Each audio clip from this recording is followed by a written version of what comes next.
Acquiring a business? BizNexus simplifies it. Access thousands of updated opportunities in our DIY marketplace or supercharge team sourcing with OmniSource, your all-in-one platform for on-market, off-market, and coming-soon deals. Scale smarter today. Learn more or book a demo at www.biznexus.com.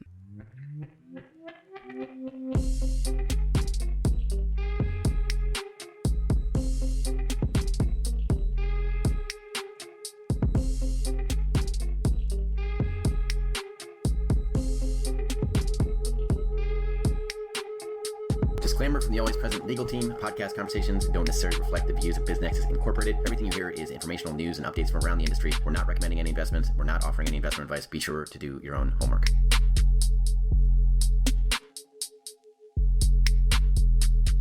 You know, it's kind of wild to see these huge mergers and acquisitions all over the news lately. Yeah. Like, on the one hand, you've got Mars going and buying Kellanova. Right. I mean, that's a deal worth billions with a B. Huge. And then on the other hand, you've got the FTC coming in and blocking these other mega mergers like they did with that Lockheed Aerojet deal last year. Mm-hmm. So it really makes you wonder what's going on. Yeah. Like, what's driving all this M&A activity? And I guess, what does it mean for the future? Yeah. What's in store for 2025? That's exactly what we're diving into today. Okay. With insights from leading advisory firms and CEOs. Interesting. What I'm seeing is that the overall outlook for M&A in 2025, Okay. it is optimistic, Okay. but it's not a straightforward, like, everything's booming kind of scenario. Oh. The sources we're looking at paint a much more nuanced picture. So there's more to the story than just a surge in deals. Yeah, absolutely. Okay. Think of it more like a slowly rising tide Yeah. rather than a tsunami. There are these powerful forces at play, like Yeah. the sheer amount of capital that private equity firms have ready to invest. We're talking trillions of dollars, right? Trillions. Wow. And the ongoing pressure for businesses to, adapt to digital transformation. Right. Those two factors are creating kind of steady upward pressure on M&A activity. Okay, so we've got this upward pressure, but at the same time, the FTC seems to be putting on the brakes a little bit. Right. It seems like they're taking a much tougher stance against these mega mergers. Mm-hmm. What's the thinking there? Well, the FTC, Yeah. especially under Lena Khan, Right. has really been focusing on preventing monopolies and promoting competition. Okay. Their concern is that these massive mergers can stifle innovation and harm consumers in the long run, Right. like we saw with the Lockheed Aerojet deal. Mm-hmm. The FTC stepped in and argued that the merger would harm competition in the defense industry. That makes sense. Yeah. But what's interesting is that even with the stricter regulatory environment, we're still seeing a lot of deals go through. Yeah, and I think that's because companies are getting smarter about how they approach M&A. Oh. They're being more selective about their targets, Right. focusing on deals that are less likely to raise those antitrust concerns. Makes sense. And they're also willing to make concessions to appease regulators, like divesting certain assets or making commitments to maintain competition. So it sounds like companies are kind of learning to play the long game, Exactly. knowing that getting a deal approved might take more time and effort than it did in the past. Yeah, and it's not just the regulatory landscape that's changed. Right.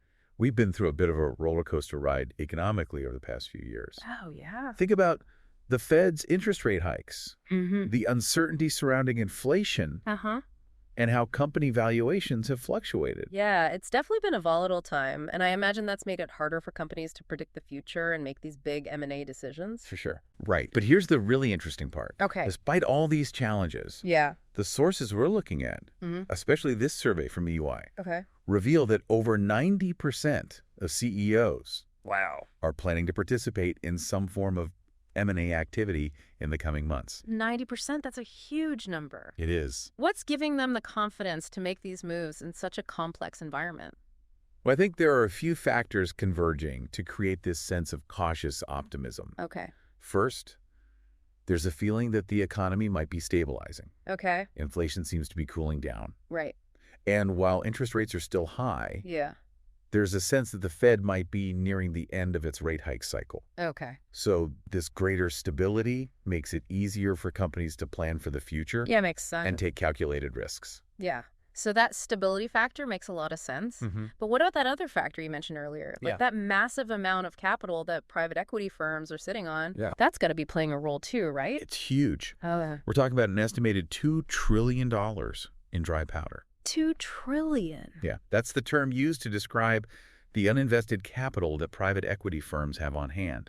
I see. And the pressure is on to put that money to work and generate returns for their investors. So all that money just sitting there, it's almost like creating this gravitational pull toward M&A. Right. And it's not just the private equity firms themselves that are feeling the pressure. Right. Their investors, those limited partners, they want to see their money grow. They do. So it creates this whole ecosystem where everyone is incentivized to see deals happen. That's right. So while economic uncertainty might make some companies hesitant, this influx of private equity capital is pushing the M&A market forward. Yeah, you've got these competing forces that are shaping the whole landscape. That's really interesting. It is. So knowing that there's this underlying pressure for M&A activity, where are we likely to see the most action? Are there any particular industries that are heating up? Absolutely. Some sectors are definitely hotter than others. Like what? Let's start with life sciences. Okay. This industry is experiencing consistent growth and innovation, making it ripe for acquisitions. Right. Pharmaceutical companies are looking to expand their pipelines, and smaller biotech firms are attractive targets with their cutting-edge research and technologies. So it's like a perfect marriage of established players with deep pockets and agile innovators with groundbreaking ideas. Exactly. Another hot sector is energy. Okay. We're seeing a lot of consolidation happening as larger energy companies look to gain market share and streamline their operations. And then, of course, there's the massive shift towards renewable energy sources, which is driving a wave of M&A activity as companies position themselves to capitalize on this growing market. So they need to adapt and evolve to survive. And sometimes the fastest way to do that is to acquire a company that already has the expertise or the technology they need. Exactly. Right. And then we can't forget about physical infrastructure. Okay. With governments around the world investing heavily in infrastructure projects, we're seeing a surge in M&A activity in related industries. Like what kind of industries? Companies involved in construction engineering materials, logistics. Okay. They're all benefiting from this increased demand. So those are the hot sectors. Yeah. But I'm curious, are there any industries that you think might be a little cooler in terms of M&A activity? Where should companies tread more cautiously? That's a great question. Yeah.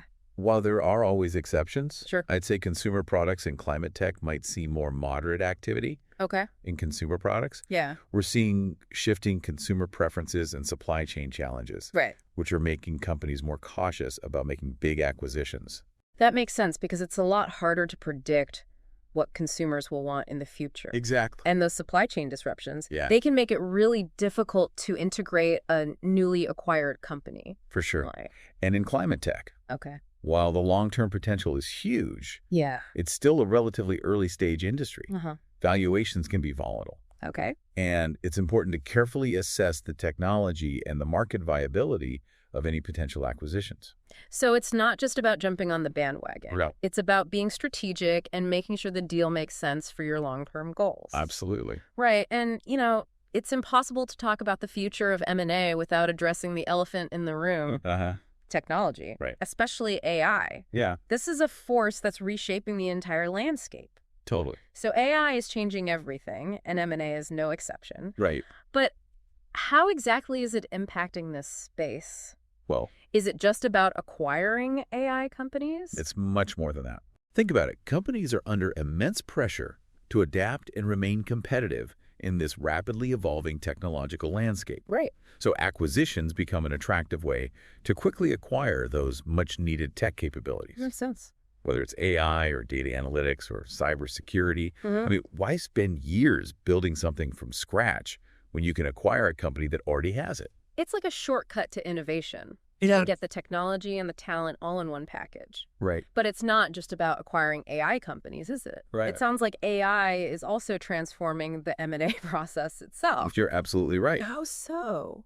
Take, for instance, this Accenture survey. Okay. They found that 64% of C-suite executives Wow. believe that generative AI will fundamentally change how deals are done. Okay. We're talking about using AI to streamline due diligence, analyze massive amounts of data to identify potential risks and opportunities, and even predict the likelihood of a deal success. So you're saying you can feed all the relevant data into an AI system and get back a detailed analysis of a potential merger's strengths and weaknesses. Exactly. That's wild. It is. It sounds like AI could make the whole process more efficient, more accurate, and ultimately more successful.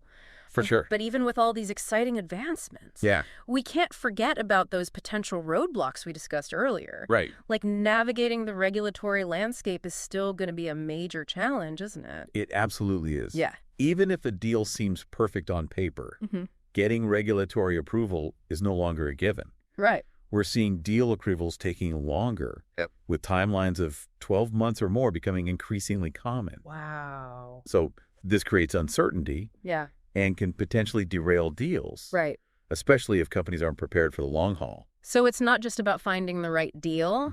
It's about having the patience and the resources to navigate this whole complex regulatory process. So what are some strategies companies can use to navigate these complexities? Having a crystal clear plan is paramount. Okay. It's no longer enough to just want to buy a company. You need a strategic rationale, a deep understanding of your target, and a plan for how you'll create value. That makes sense. Yeah.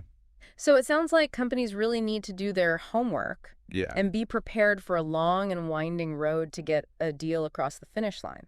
It is. But even with a solid plan, it's impossible to predict everything, right? You're right. Even with the best planning, there will always be those unexpected twists and turns. Right. And that's why it's so important to be agile and adaptable, ready to adjust your strategy as needed.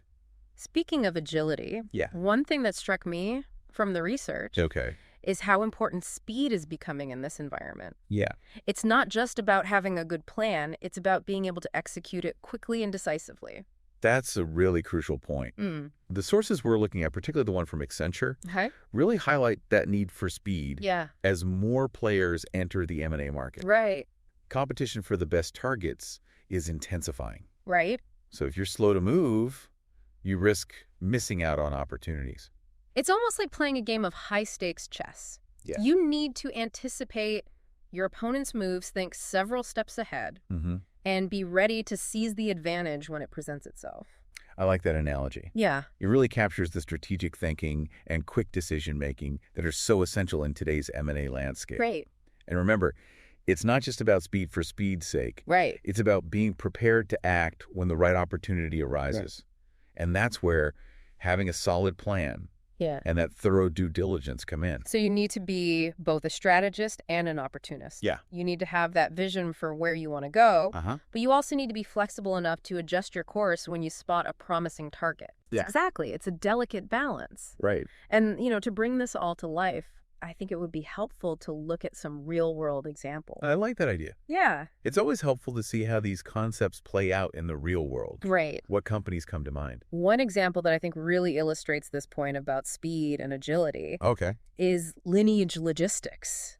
They've been on this incredible acquisition spree. Really? Acquiring over 100 companies in just 16 years. Wow. They operate in the cold storage warehouse sector. And they've grown rapidly by strategically acquiring smaller players and integrating them into their network.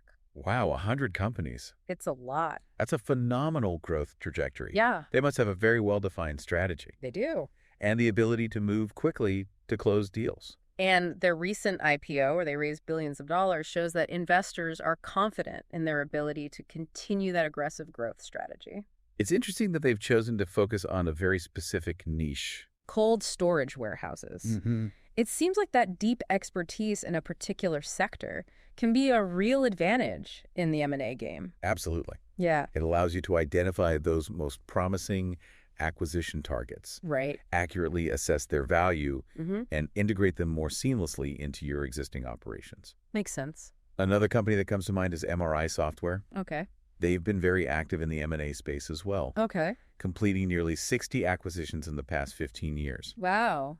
They provide software solutions for the real estate industry. Okay. And they've used M&A to expand their product portfolio and their geographic reach. So both Lineage and MRI software, they operate in sectors that are experiencing significant growth. That's right. Cold storage due to the rise of e-commerce and home delivery, and software due to the ongoing digital transformation of businesses. It seems like riding those industry tailwinds can give companies a real edge in the M&A market. That's a great observation. Being in a growth industry can definitely create more opportunities for M&A. Right. But it's not just about being in the right industry. Yeah. It's also about making smart acquisitions that add value to your business. Right. And that brings us to another important point from the research: valuations. Yeah. Valuations are always a critical factor in M&A. Huge. And in this current environment where there's so much competition for deals, it seems like getting valuations right is more important than ever. You're absolutely right. Yeah. One of the experts we're looking at, Mark Sirower from Deloitte, emphasized the importance of avoiding overpaying for acquisitions. Okay. He pointed out that in a market with high valuations, it's more important for CEOs to know what companies they want to buy and be willing to walk away from a deal if the price isn't right. So it's like the old saying, it's better to miss a good deal than to make a bad one. Exactly. But how do you know what a good deal looks like in this environment where valuations can be so volatile? That's where thorough due diligence and a deep understanding of your target market come into play. Right. You need to be able to look beyond the hype and accurately assess the intrinsic value of a potential acquisition. So it's about looking beyond the numbers and really understanding the company's underlying business, its growth potential, and its strategic fit with your own organization? Exactly. Got it. And it's not just about the financial aspects. Right. You also need to consider the cultural fit, Okay. the potential synergies, and how the integration process will be managed. Yeah, it's a lot to consider. It is. I'm curious, what are some of the common pitfalls that companies fall into when it comes to valuations? One of the biggest mistakes, I think, is getting caught up in a bidding war. Okay. And overpaying for a target. Right. Sometimes companies get so focused on winning the deal that they lose sight of the fundamentals. Right. And that can lead to disastrous consequences down the road. It's like getting swept up in the excitement of an auction and ending up paying way more than you intended. That's a great analogy. Yeah. It's important to stay disciplined. Okay. Stick to your valuation criteria. Right. And be willing to walk away if the price gets too high. So it's about being strategic. Yeah. And not letting your emotions get the better of you. Exactly. Okay. And, you know, another aspect of M&A that often gets overlooked is the human element. Oh, yeah. We tend to focus on the financial and strategic aspects. Right. But the reality is that M&A is a people-driven process. That's a great point. We've talked about having a plan. Yeah. Being agile, getting valuations, right? Right. But what about the people involved in these transactions? How do you manage that human side of M&A to ensure a smooth and successful transition? That's where leadership, communication, and empathy come into play. So it's not just about the numbers, it's about the people. Absolutely. We've talked about the strategic and financial aspects of M&A. But let's not forget about that human side of the equation. Right behind every deal, there are people whose lives are being impacted. Yeah. Employees, leaders, customers, Yeah. They're all going through this period of uncertainty and change. Exactly. And how you manage that human element can make all the difference between a successful integration and a chaotic mess. Right. One of the experts we spoke to, Dan Hawkins, who specializes in M&A integration, he stressed the importance of clear and consistent communication throughout the process. So people want to know what's happening, how it will affect them, and what their role will be in the new organization. Absolutely. Right. And it's not just about keeping people informed. It's also about addressing their concerns, being transparent about the challenges, and celebrating the successes along the way. So it's about building trust and creating a sense of shared purpose. Exactly. Yeah. And another key aspect of managing that human side of M&A is cultural integration. When two companies come together, you're essentially blending two different cultures, each with its own values and norms and ways of doing things. Right. And if you don't manage that cultural integration carefully, it can lead to conflict, resentment, and ultimately a failed merger. So it's not just about merging balance sheets and product lines. It's about merging mindsets and creating a new shared culture.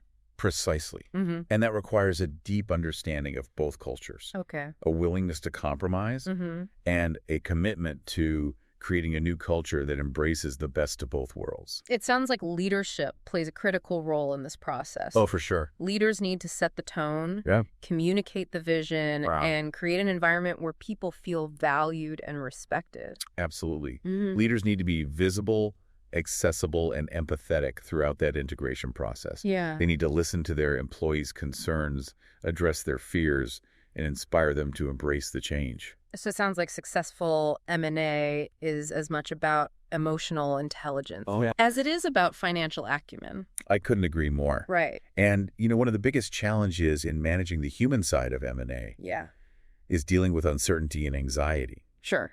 Change is never easy. No. And when people's jobs and careers are on the line, it can create a lot of stress and tension. Of course, people want to know if they'll still have a job. Right. If their role will change and if their skills will be valued in the new organization. Exactly. And that's why it's so important for leaders to be upfront about the potential impacts of the merger. Okay. To provide support and resources to help employees navigate the transition. Yeah. And to create a culture where people feel safe to express their concerns. It's about acknowledging the human cost of change and providing the support people need to adapt and thrive in the new environment. Well said. Yeah. And, one thing that often gets overlooked is the impact on customers. Oh, yeah. When two companies merge, it can create confusion and uncertainty for customers as well. Right. They might be wondering if their products or services will change, if their contracts will be honored, and who they should contact for support. Exactly. And that's why it's so important to have a clear communication plan for customers as well. Okay. Let them know what's happening, how it will affect them, and what they can expect in the future. It's about building trust. And maintaining strong relationships, even during a period of significant change. You've hit the nail on the head. Yeah. Successful M&A isn't just about the deal itself. Right. It's about the people, the culture, and the relationships. Yeah. And if you can manage those elements effectively, you'll be well on your way to a smooth and successful integration. This has been a really insightful discussion about the human side of M&A. Yeah. I think it's easy to get caught up in the financial and strategic aspects of these deals. Right. But it's so important to remember that there are real people involved and their experiences matter. I agree. The human factor is often the key to unlocking the full potential of an M&A deal.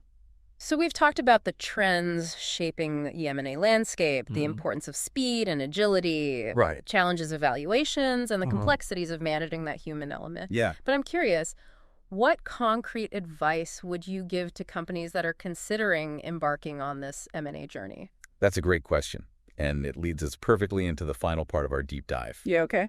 We'll be back after a short break to explore some actionable strategies for M&A success in this dynamic environment. So we're back and ready to dive into some actionable advice for companies looking to not just survive, but thrive in this crazy M&A landscape. Yeah, the sources we've looked at offer some really good practical advice. Okay. And one of the most consistent pieces of advice is deceptively simple. What's that? Have a rock-solid plan. Okay, so it's not just about jumping headfirst into the M&A pool. Right. You got to be strategic. Identify those ideal targets and understand exactly why you want them. It's like Deloitte's Mark Searer said, with market valuations this high, it's more important for CEOs to know what companies they want to buy. Makes sense.